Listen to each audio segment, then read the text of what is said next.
नमस्कार दोस्तों, स्वागत है आपका एक बार फिर से भारत समाचार के हमारे इस खास कार्यक्रम में जो आधारित है कानाफूसी गपशप और चर्चाओं पर। तो चलिए शुरू करते हैं पावर सेंटर।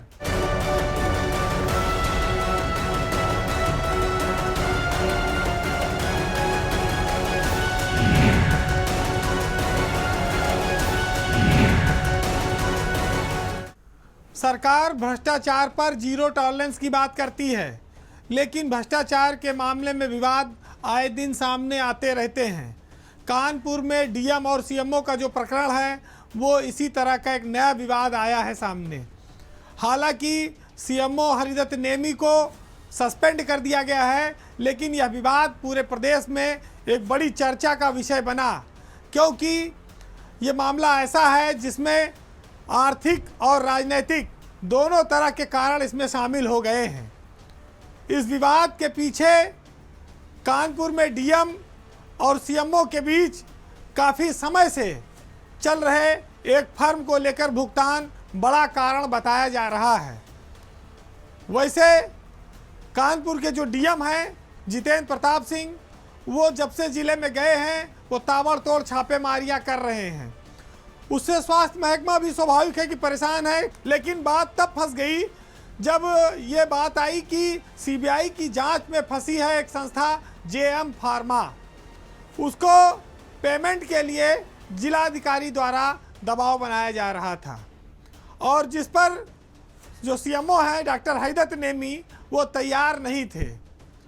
हालांकि यहाँ विचित्र बात यह है कि डीएम और सीएमओ दोनों अपने को ईमानदार घोषित किए हुए हैं, लेकिन जिस फर्म की भुगतान की बात सीएमओ कह रहे हैं वो साथ ये भी बताते हैं कि उसने जो सप्लाई किया था किट वो घटिया था, अधोमानक था। इसकी वजह से हीमोग्लोबिन किट सप्लाई करने वाली संस्था का पेमेंट रोका गया है।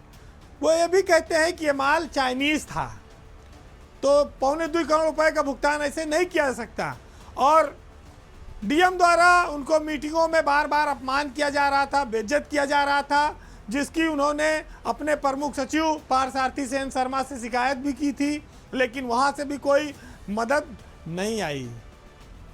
तो ये बार बार बात कहा जाना कि सिस्टम से चलो, सिस्टम से चलने का मतलब एक ही है कि मिलजुल के खाओ तो हल्ला ना मचे। लेकिन दूसरी ओर अगर आप जेपी सिंह को डीएम के रूप में देखें तो उनकी छवि एक स्वच्छ और अच्छे अफसर की रही है। कई बड़े मामले उन्होंने पकड़े, पूर्वांचल से लेके पश्चिम तक वो तैनात रहे। ये तीसरा जिला है, उनके सख्त रवैये से जिले के अफसर नेता परेशान रहते रहे, लेकिन यहाँ भ्रष्टाचार के पहले आरोप में वो घिरे हैं। उनकी सख्ती का भी कारण है कि राजनीतिक जो जिले की व्यवस्था है वो कुछ उनके पक्ष में है, कुछ उनके खिलाफ भी है। विधानसभा अध्यक्ष सतीश महाना ने सीएमओ के पक्ष में एक पत्र भी लिखा था, जिससे सीएमओ को इस बात का बल मिला कि वो सही काम कर रहे हैं। लेकिन वो पत्र बहुत काम नहीं आया और सीएमओ डॉक्टर हरिदत्त नेमी को निलंबित कर दिया गया।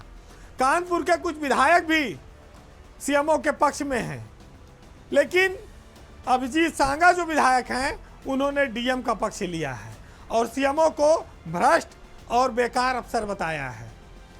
इस लड़ाई में कौन सही है कौन गलत, इसका खुलासा आज तक नहीं हो पाया। एक ऑडियो वायरल हुआ था जिसकी भी जांच सरकार ने कहा हम कराएंगे, लेकिन वो भी बात अभी तक क्लियर नहीं हुई। कहा गया एसटीएफ से जांच करा ली जाए। सीएमओ अभी इसके लिए हाई कोर्ट भी जाने के लिए तैयार हैं। तो कुल मिलाकर अगर आप ये देखें तो योगी सरकार में भ्रष्टाचार पर जीरो टॉलरेंस की जो बात है उसमें जितेंद्र सिंह की छवि को पहली बार तगड़ा डेंट लगा है। उनके समर्थक बहुत सारे लोग हैं, उनके काम के प्रशंसक, लेकिन ये मामला ऐसा हो गया है कि सामने वाला झुकने को तैयार नहीं है। तो डीएम और सीएमओ के विवाद में कौन सही है कौन गलत है ये फैसला बाद में होगा, लेकिन सरकार की छवि पर भी एक बड़ा दाग लगाया है।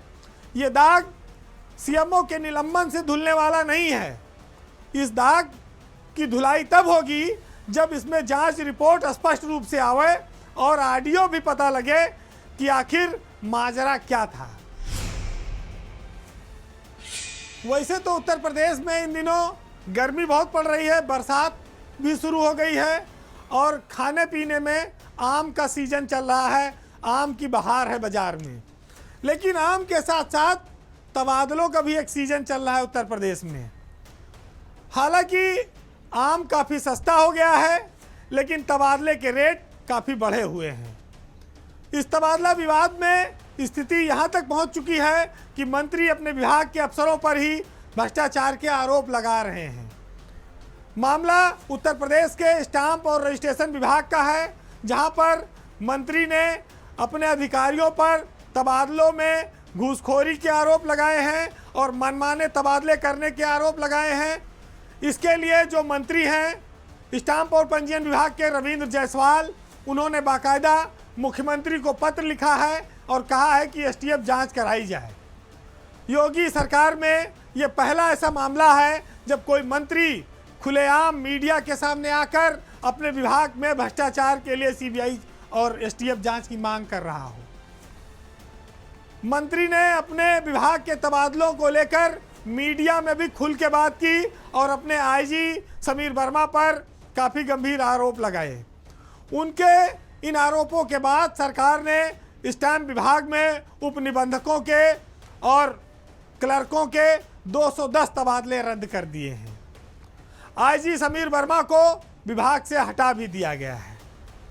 मंत्री का यह आरोप है कि आईजी ने 58 के करीब उप निबंधकों को मानक विहीन तरह से तैनाती दी, 114 लिपिक और 30 नए कर्मचारियों का तबादला किया है और ये तबादले बिना उनकी अनुमति के किए गए हैं, बिना उनको दिखाए किए गए हैं। तो जिस तबादला उद्योग की बीजेपी अब तक मायावती और अखिलेश पर आरोप लगाकर आलोचना करती थी, अब उसी तबादला उद्योग में उत्तर प्रदेश में घमासान मचा है बीजेपी की सरकार में।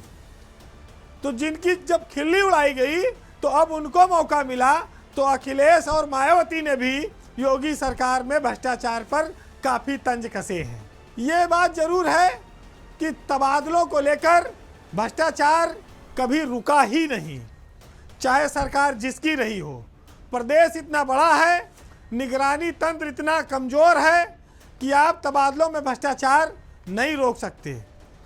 ये स्थिति हर सरकार में रही है और आगे भी रहने की संभावना है, क्योंकि बिना सुविधा शुल्क के कहीं मंत्री, कहीं अफसर, कहीं बिचौलिए कोई संतुष्ट नहीं होता। और जो लोग अच्छे पदों पर जाते भी हैं तो वहाँ पर वो कोई अगरबत्ती जलाने के लिए नहीं जाते हैं, वो भी जानते हैं कि वहाँ जाएंगे तो मलाई काटने को मिलेगी। उत्तर प्रदेश में तबादलों को लेकर भ्रष्टाचार और हंगामे ने इस बार सरकार की काफ़ी बदनामी कराई है, किरकिरी कराई है। लेकिन आईजी के खिलाफ कार्रवाई तो हो गई, और दोषियों पर कार्रवाई कब होगी? समीर वर्मा उत्तर प्रदेश के लगभग 10 जिलों में डीएम रहे हैं।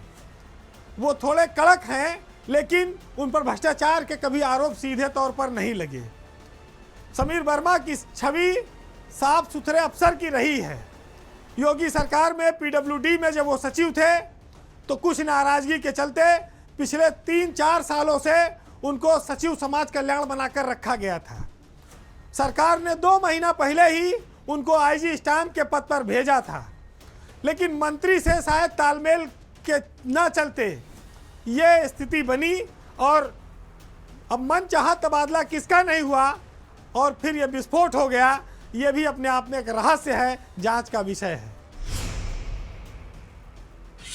अब एक ऐसी खबर जिसमें एक शेर एक खरगोश को मारने पर आमादा है, बहुत छोटे से जीव को।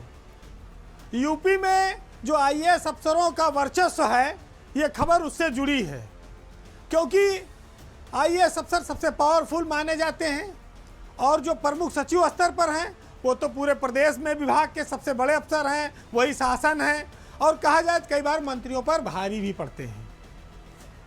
अगर ऐसे आईएएस अफसरों से कोई छोटा आईएएस अफसर भूल से भी कोई पंगा ले ले तो वह उसका काल बन जाते हैं, उसका कैरियर ख़त्म कर सकते हैं।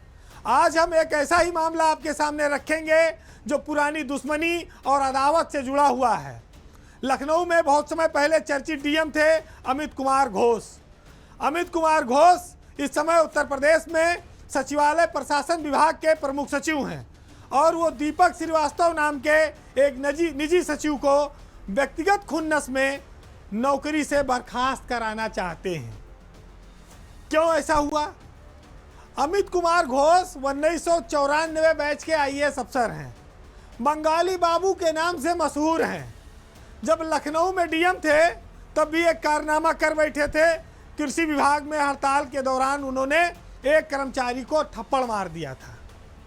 हड़ताल चल रही थी, वो तो कहिए कि सरकार ने इस मामले को संभाल लिया और शांति करा दी। जब 2017 में योगी की सरकार बनी, पहली बार योगी आदित्यनाथ मुख्यमंत्री बने, उन दिनों अमित कुमार घोष यूपीएसआईडीसी जो अब यूपी सीडा है उसके एमडी हुआ करते थे। वहाँ सचिव स्तर का अधिकारी होता है। यूपीएसआईडीसी में उस समय ज़मीनों को लेकर कई बड़े घोटाले हुए थे, काफ़ी पैसे बनाने की बात आ रही थी। उन्हीं के विभाग के एक चीफ इंजीनियर ने मुख्यमंत्री कार्यालय में शिकायत की। मुख्यमंत्री को बने हुए 10-15 दिन हुआ था। उन्होंने उस शिकायत का संज्ञान लेकर तुरंत अमित कुमार घोष के खिलाफ विजिलेंस जांच के आदेश कर दिए थे। उस जांच के आदेश के दंश को वो आज तक नहीं भूल पाए। हालांकि घोष ने अपने प्रभाव से उस जांच आदेश को बाद में रुकवा लिया, यानी कि विजिलेंस जांच की प्रक्रिया शुरू नहीं हो पाई। वो आदेश मुख्यमंत्री कार्यालय में ही रुक गया। उस समय उस आदेश पर मुख्यमंत्री के विशेष सचिव डॉक्टर आदर्श सिंह की दस्तखत थे और अमित कुमार घोष डॉक्टर आदर्श सिंह का तो कुछ नहीं बिगाड़ पाए, लेकिन उनके निजी सचिव रहे दीपक श्रीवास्तव को अब करीब 8 साल बाद उन्होंने टारगेट किया है। और दीपक इस समय पंचम तल से वापस आ गए हैं। वो इस समय सचिव खेल कूद के यहाँ तैनात हैं। डॉक्टर आदर्श सिंह भी अब आजकल कमिश्नर आबकारी के पद पर तैनात हैं। अमित कुमार घोष इन दिनों भारत सरकार चले गए। उसके बाद जब वो लौटे तो उन्हें इस समय सचिवालय प्रशासन का प्रमुख सचिव बनाया गया है। सचिवालय प्रशासन एक ऐसा विभाग है जो पूरे सचिवालय के समीक्षा अधिकारी, निजी सचिव, सेक्शन अफसर, इन सब से लेकर विशेष सचिव तक को कंट्रोलिंग अथॉरिटी है। उनका पैरेंटल विभाग है। वहाँ प्रमुख सचिव बहुत ताकतवर होता है, वो चाहे तो बर्बाद कर सकता है। तो जब आदर्श सिंह का अमित कुमार घोष कुछ नहीं बिगाड़ पाए तो उन्होंने जैसे यहाँ ज्वाइन किया सचिवालय प्रशासन पर, तैसे यह पता लगाया कि दीपक श्रीवास्तव जो 2017 में उनके साथ पंचम तल में तैनात थे वो आजकल कहाँ हैं। तो वो इस समय सचिव खेल कूद सुहास एलवाई के साथ तैनात हैं। सुहास एलवाई को अमित कुमार घोष ने अपने कार्यालय में बुलाकर ये कहा कि जिलों से अपने निजी सचिव दीपक श्रीवास्तव के खिलाफ भ्रष्टाचार की चिट्ठी लिखवाइए और उस पर कार्रवाई कीजिए और उसको मेरे पास भेजिए। हालांकि सुहास एलवाई ने ऐसा करने से मना कर दिया। उसके बाद भी वो लगातार उनके ऊपर दबाव डालते रहे अपने कार्यालय में बुलाकर कि दीपक श्रीवास्तव को आप अपने यहाँ से हटाइए। आखिरकार उनके दबाव में सुहास एलवाई ने अपने निजी सचिव को सरेंडर कर दिया सचिवालय प्रशासन विभाग में। अब दीपक श्रीवास्तव अमित कुमार घोष के रहमो करम पर हैं, उनके ऊपर कोई छत्रछाया नहीं है। अब अमित कुमार घोष उनको कहाँ पोस्टिंग देंगे, उनकी कैसी जांच कराएंगे और उनके टर्मिनेशन में क्या उनकी योजना है, ये सब चीज़ें आने वाले दिनों में आपको दिखाई पड़ेगी। तो पुरानी दुश्मनी को उन्होंने अब इस पद से निपटाने का एक नया जरिया बनाया है। वैसे अमित कुमार घोष इस बात को जानते हैं कि पंचम तल में मुख्यमंत्री का कोई आदेश कोई निजी सचिव नहीं कर सकता है, लेकिन जब वो बड़ों से नहीं लड़ पाए, सीएम कार्यालय से नहीं लड़ पाए, तो विशेष सचिव के स्टाफ अफसर को उन्होंने टारगेट कर लिया है। अब अमित कुमार घोष अपने पद का दुरुपयोग कभी भी कर सकते हैं, किसी विभाग में पोस्ट कराकर वहां से उनके खिलाफ लिखवाकर फिर उनको निलंबन और बर्खास्तगी तक की व्यवस्था की जा सकती है। ये अंदर खाने चलता रहा, सरकार की नज़र में नहीं आया, लेकिन आज इस खबर के माध्यम से ये बात सरकार को समझनी चाहिए कि अफसरों को इतनी ताकत ना दे दो कि वो किसी के साथ अन्यायपूर्ण रवैया करें, उसके कैरियर को ख़त्म कर दें, उसके परिवार को संकट में ला दें, उसका भविष्य नष्ट हो जाए। सरकार में पारदर्शिता की बात होती है, लेकिन ऐसी मनमानी करने वाले अफसर कैसी पारदर्शिता की मिसाल और उदाहरण पेश कर रहे हैं, ये सरकार खुद देखे। और इस समय वक्त की मांग है कि अमित कुमार घोष पर सरकार कार्रवाई करे, जिससे कि वो छोटे कर्मचारियों से अपनी दुश्मनी का बदला ना ले सके। अब एक ऐसी खबर की जो एक अफसर के कारनामे से जुड़ी है, जिनसे उनके प्रमुख सचिव, उनके विभाग के मंत्री सब परेशान हैं। हालांकि सरकार भी कम परेशान नहीं है उनसे, लेकिन पता नहीं उनका कौन सा जुगाड़ है कि वो हर बार बहुत महत्वपूर्ण पद पर चले जाते हैं। वो अफसर हैं भवानी सिंह खंगारौत। उत्तर प्रदेश में भवानी सिंह खंगारौत आज एक ऐसे अफसर बन गए हैं जिनकी वजह से प्रदेश के सबसे बड़े स्वास्थ्य महकमे में लोगों को तबादला नसीब नहीं हो पाया है। तबादला सत्र शून्य चला गया है। भवानी सिंह खंगारौत ना तो अपने सीनियर को सम्मान दे पाए हैं, ना मंत्री को। वो जिस भी विभाग में गए मनमानियां की, सीनियरों के साथ बदतमीजी की, और अब उन्होंने स्वास्थ्य विभाग का बंटाधार कर दिया।